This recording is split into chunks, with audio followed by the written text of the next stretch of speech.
which one do I want to do? The spinners and underspins. I don't really feel like doing one of those. Zebcos. Can't remember if I just did a Zebco recently or not. Let's see. Bronson, Johnson, Oddballs. I know I just did a Bronson. Shakespeare, Daiwa, and miscellaneous. I don't know what's in there. Might be repair reels. Ooh, this ought to be an interesting one. That's a monster. Let's do the Spinit 270. Okay, so what we have here is a Spinit 270. And this is a big monster reel. And it was made by the Spinit Reel Company, sometimes abbreviated SRC. And in some models, I think they actually call it like the SRC and then the model number. But at any rate, this one was made, at least, could be used in salt water, and was advertised that it could be used in salt water because it indicated it was, saltwater corrosion resistant and that kind of thing. Also, they advertised that it had a silent anti-reverse and that kind of thing. But the company has an interesting history in that, so apparently this particular model was designed by a Zebco employee, and he proposed that Zebco produce it for production. And Zebco declined. And not long after, the employee quit Zebco and started Spinit Reel Company. And he started up a line of reels. And one in that line of reels was the SR210, which was particularly, of the models produced, similar in design to the Zebco 33. And Zebco wasn't happy about that, and in March of 1983 filed a lawsuit against Spinit Reel Company for infringement on the patent.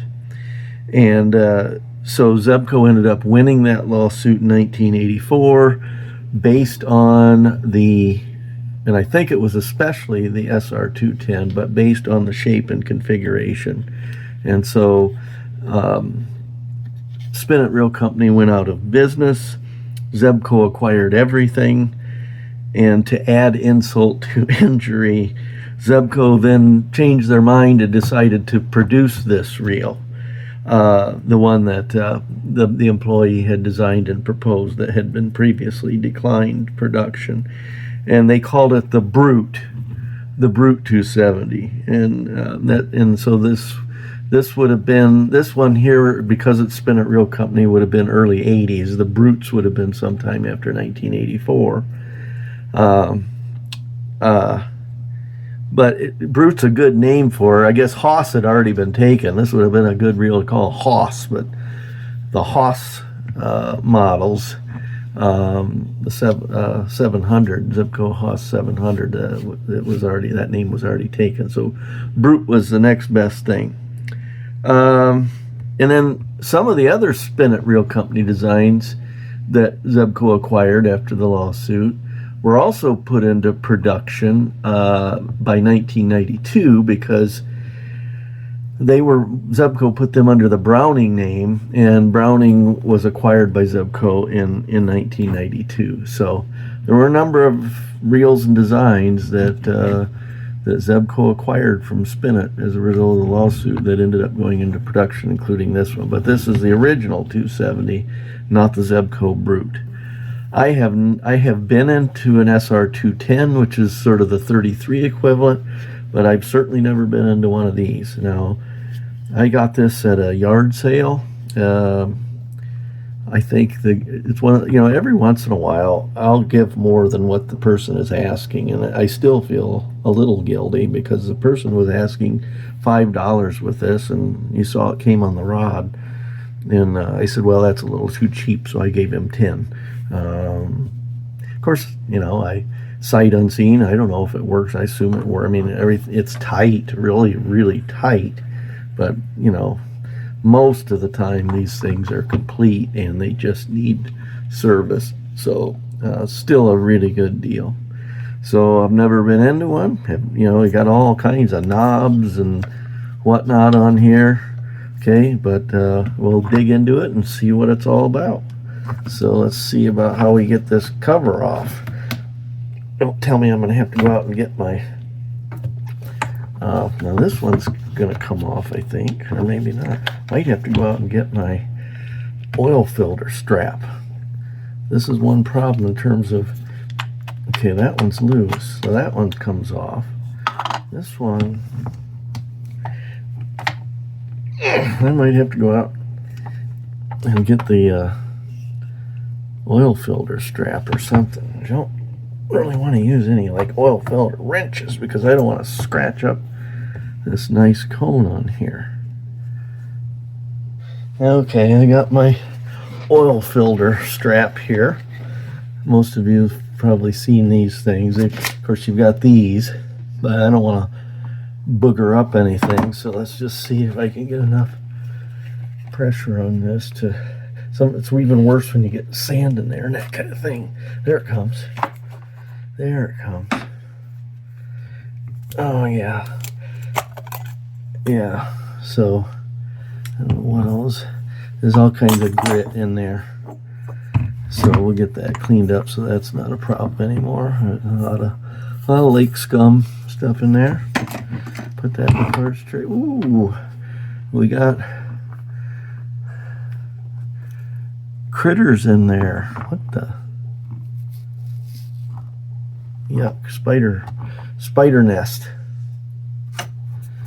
Alright, and if this works like a Zebco, we should be able to hold on to the handle and then back this off counterclockwise and get the spinner head off.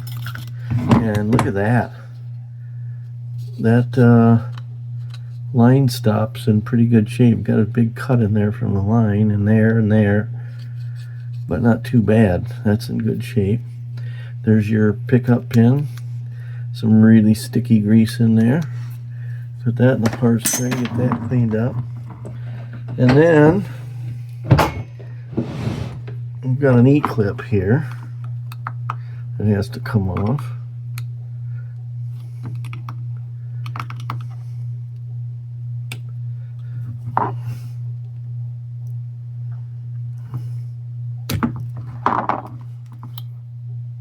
Okay, and then we got a metal drag washer. It looks like there's a Teflon one underneath it, and they are stuck on there. I don't want to really rip into that Teflon one, but this thing's stuck on there, something fierce. I'm going to stab myself here in a minute.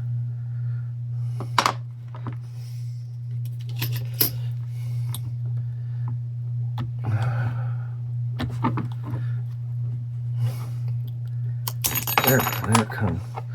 Okay, so you've got an eared metal drag washer, and then you've got a Teflon drag washer. And we should make sure before we start monkeying around with that, pulling that spool off, make sure that the drag is all the way off. And there's some really sticky grease in there. I see more spider nests.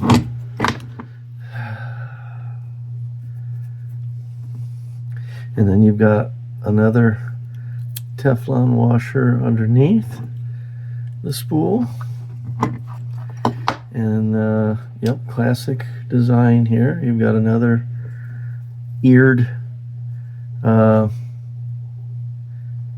metal drag washer full of nasty grease, and then you've got your pressure plate here. And so, as you may already know, there's a tab in that pressure plate that goes, and I don't think it matters which way this goes on because the tabs are the same. So doesn't matter which tab, but one of the tabs goes into that screw head right there, which is your drag adjustment, and the other tab goes down in that hole.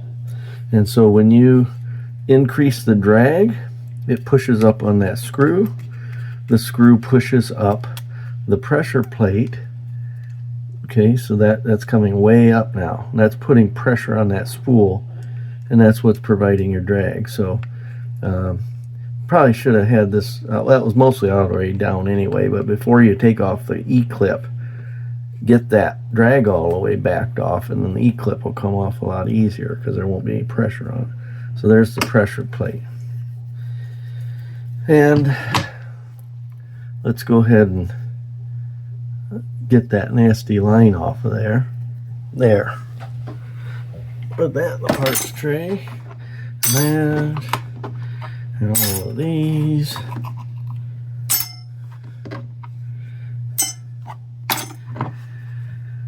And I think we should be able to pull out the pinion gear, which has, well,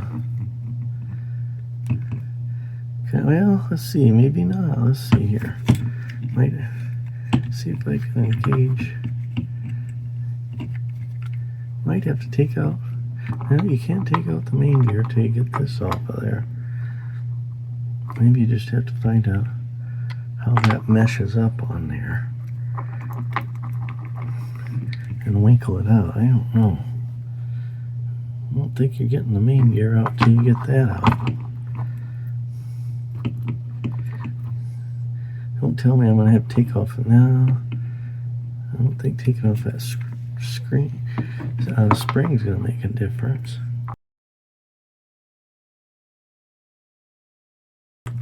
I thought I could engage that up top in the same way it does at the bottom and get that to wind off of there, but maybe not. Well,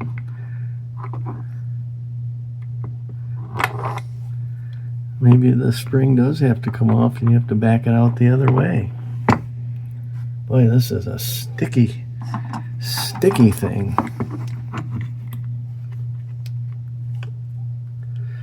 I hate having to take these off. And why didn't they use an E-clip or something on here?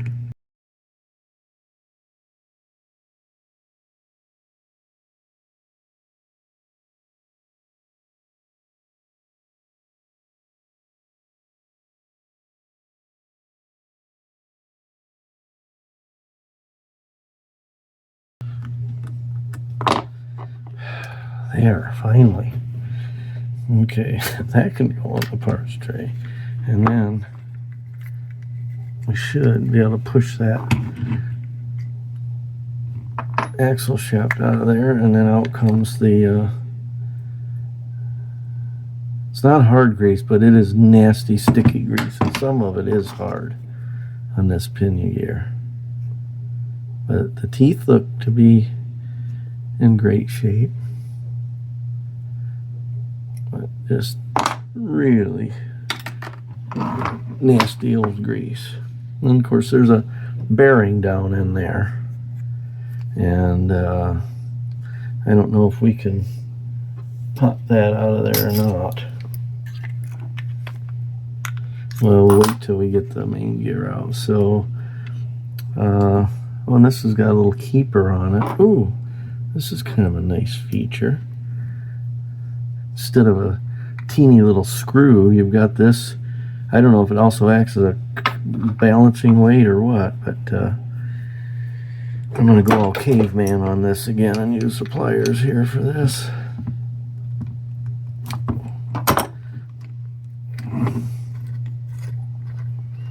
Take off the nut and the keeper.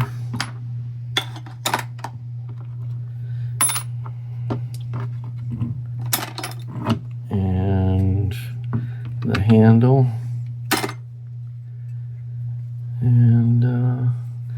So you got to be careful. So it looks like, so this is the anti-reverse switch. That must have some kind of a cam that runs this thing here. Okay, this circular metal part here, and then this must be what engages the anti-reverse. So we want to keep an eye on that, how that's configured. So when we put it back together,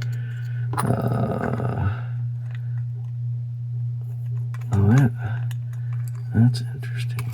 Let's get the bushing out of here.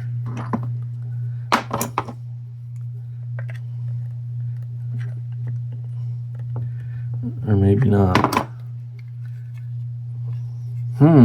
That's interesting. So you have to attack that to get this whole assembly out. It looks like it's actually this housing that holds that whole main gear in is separate and screwed in. So we've got a couple of Phillips head screws over here. This is an interesting design.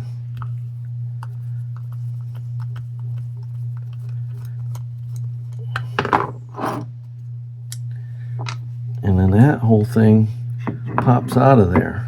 So now you can see this anti-reverse engagement mechanism, this thing here. And then let's pull this out.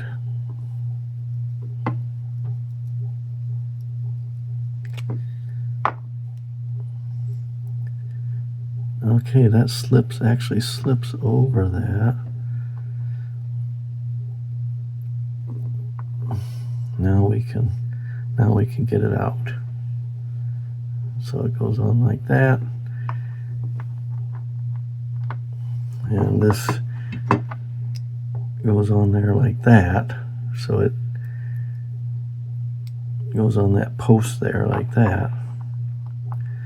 And then you've got this little thing. You want to be careful not to, this thing's got a certain amount of tension on it that's ideal, and we'd rather not have to retune that thing, but you can pull that off.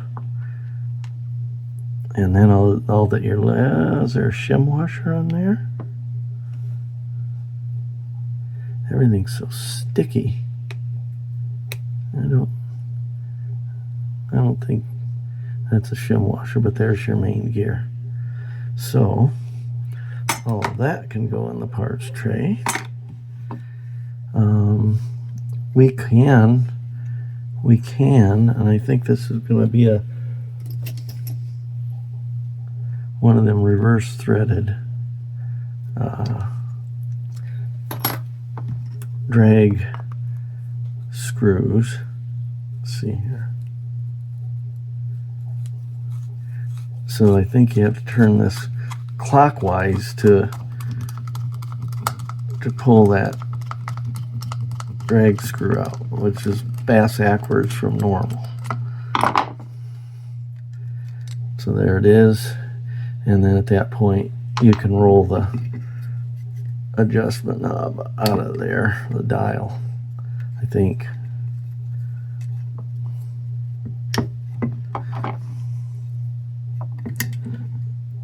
It doesn't want to come through that way. It doesn't want to come through that way. Seriously? You can't get that out of there?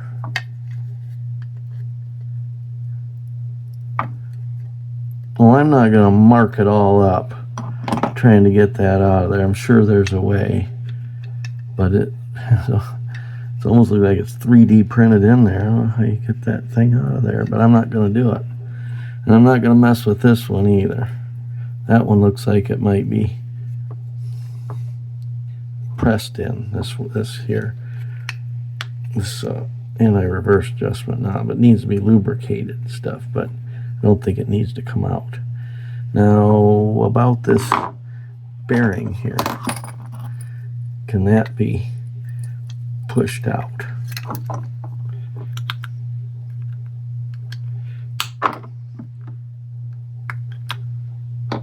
I'm not gonna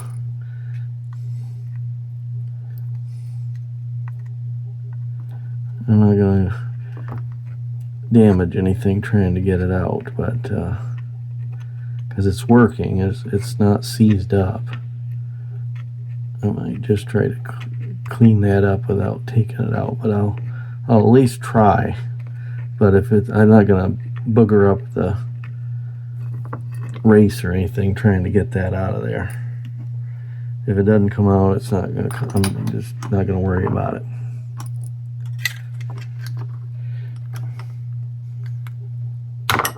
Yeah, it's just, I'm just gonna scratch it all up, and I'm not gonna do that. So I'm not taking the bearing out. I know it's free because once I get this grease off, it does spin. So it just needs to be lubricated and cleaned out. So that's pretty much everything. So all of that is now in the parts tray,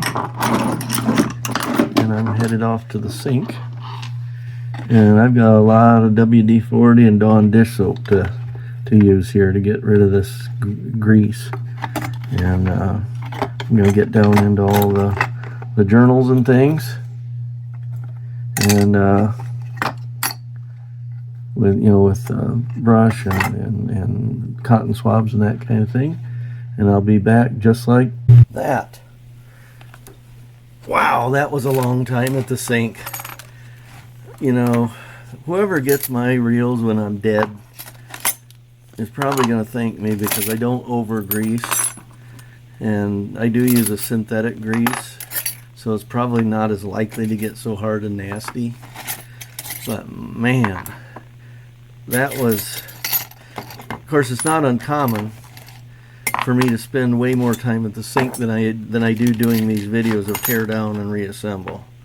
I really like to get them thoroughly cleaned, even if it isn't a functional cleaning. I mean, obviously you need to clean the functional parts to get it working, but I like to have everything clean, you know, everywhere, even where the grease wouldn't affect the operation. I just like to have them clean like new. So at any rate, let's start getting this thing back together. Where do I want to start here? I guess we'll start by putting in the main gear. So I'm going to drop some oil into the bushing here, and screw that back in.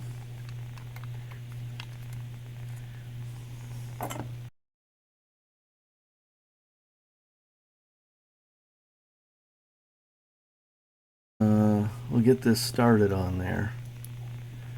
This little actuator thingy. I don't really want to bend that, because that's got a certain tension on it, and I don't want to have to retune that thing. And remember, this piece went on like that, and then this slinks down there and fits in that notch. And while I'm here, although it's supposed to be a silent anti-reverse, I'm just going to put a little grease around those cogs. Because that tends to quiet things down a little bit. Oh, you dummy. I have to put all this together before I put this in there. I gotta take these screws out.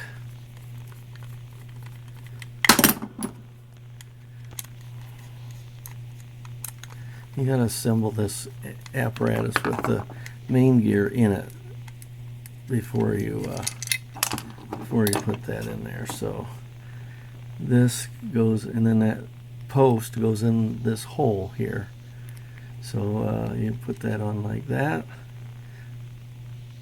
Boy, that's still fitting awful tight in there. Now it's smooth, and then that engages with that little post. And now I think we're ready to install it. And this little arm goes between these two posts there, and let's see here, we gotta have that. So that's basically the cam portion. I don't know if you can see that, but you see that where it dips down, that's the cam portion. So I think you want that arm of that thing to go on the left side of that cam, so that when you turn it, see that? I think that's the way it goes. We'll try it and make sure. So that would slip down. We'll try it and make sure. That would slip in there like that. And then when yes, so you see how that's actuating that? I get my thumb on the way. Okay, when I bring that cam causes that thing to drop down, and that's activating the anti-reverse. So now we're ready to actually screw this down. Hopefully you can see that. I've got a new setup here that's more comfortable for me, but it's got a built-in light, whereas before I had a bunch of spotlights on. So hopefully the lighting is still good enough where you can see these details.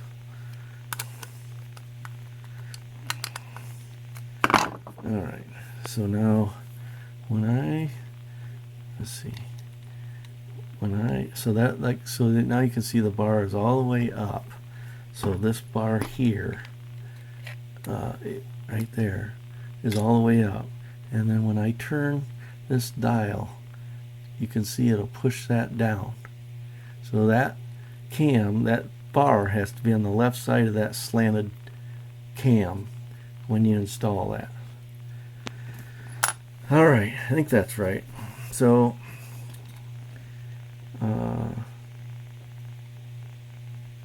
now we can probably go ahead and screw this drag screw back in. Again, remembering it's reverse threaded, so it's going to be counterclockwise to tighten. We want that pretty much all the way down, so that when we put that pressure plate back in there, there won't be any pressure on it, there won't be any drag, so it'll be easier to get the clip on that. Okay, and now I think we can start thinking about putting our our axle shaft and pinion back on there.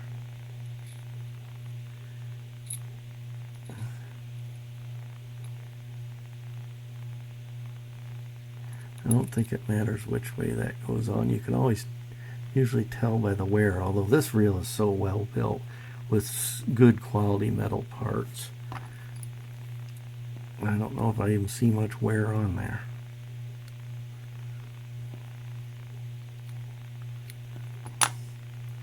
We'll find out, but I think it doesn't matter which way it goes in. So we've got to oil this thing first, and we'll bring it through the other side, and I'm going to oil that bearing, and I got to get our pinion gear down in there first before we push it all the way up.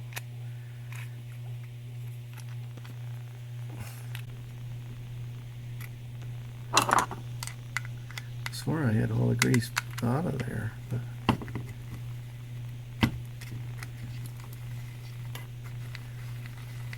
still kind of clunky.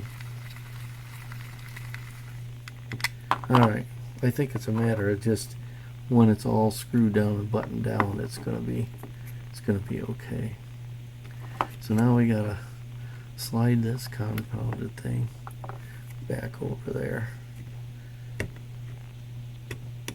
like that.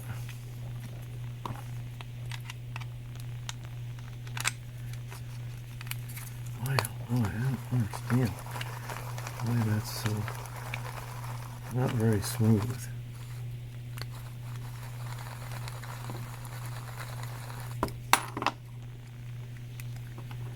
Now we'll get some grease on it.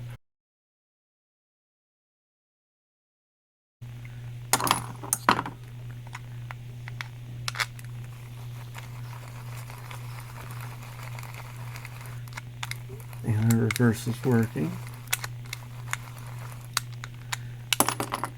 Get some oil on this. Run that up and down.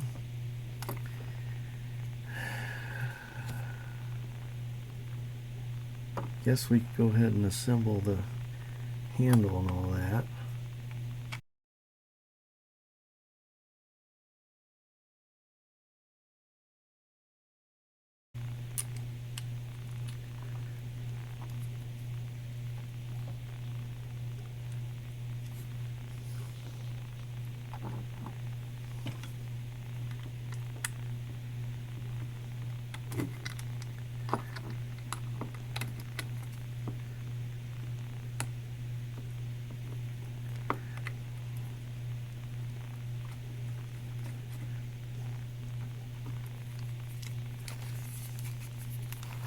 That made a big difference because it just needed to be all tightened up.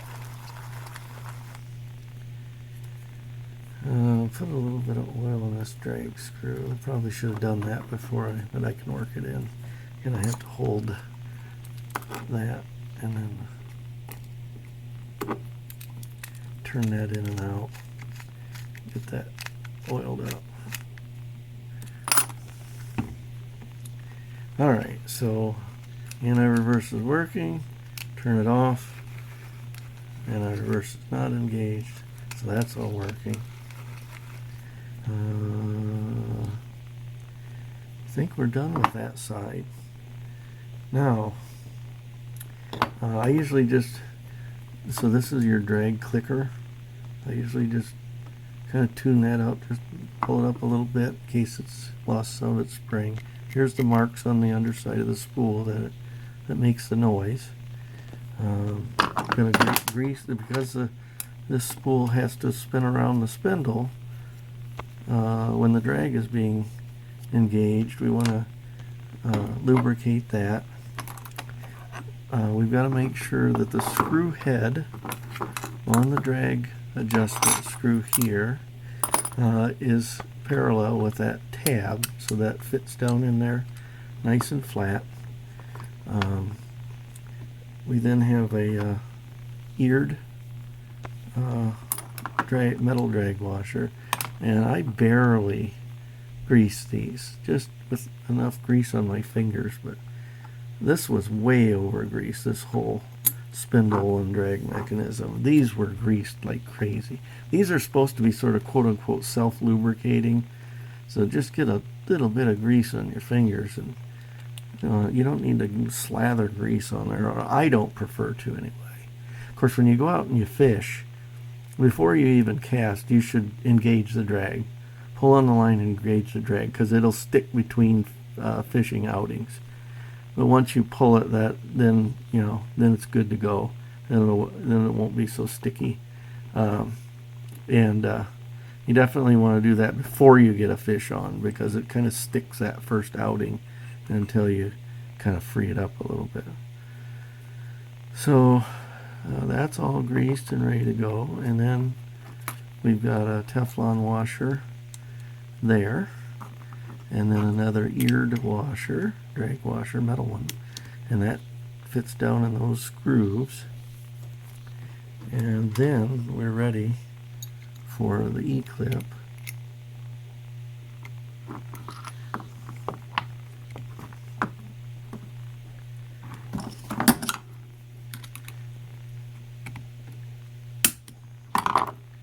And then we want to grease this here that operates the pickup pin, etc. And then we're going to want to oil where this thing slides on the spinner head and the pivot point. And then just work that around a little bit, get that oil up underneath there. And then we're ready to add the spinner head back on, which is a clockwise turn. Hold the handle, you don't have to go crazy tight with it.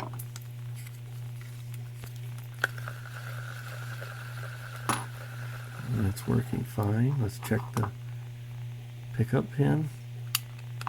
Okay, it holds the spinner head up. That'll drop down a little bit, the pin will open up or come back out. Okay, now we're ready for the rear cover. We could add a little oil to the hinges there on the button, and it's never a bad idea to take a little grease and just put a little dab on that where it engages the axle shaft. And then you got some tabs here, and those are going to line up with those holes there. So you stick those in and make a slight clockwise turn to lock it in. And then the same here, there's little punch outs that, and you want to make sure your drain hole is facing down, so find the punches up here, slide the cap on, and then clockwise turn. And where's my cleaning rag?